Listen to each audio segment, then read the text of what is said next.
మీద చెయ్యి వేసి బొట్టు పెట్టినా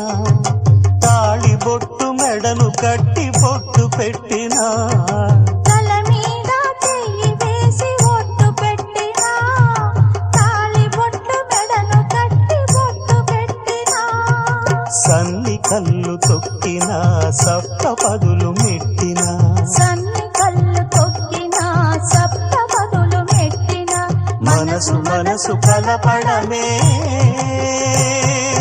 మంత్రం పరమార్థం శ్రీరస్తు శుభమస్తు శ్రీరస్తు శుభమస్తు శ్రీకారం చుట్టూ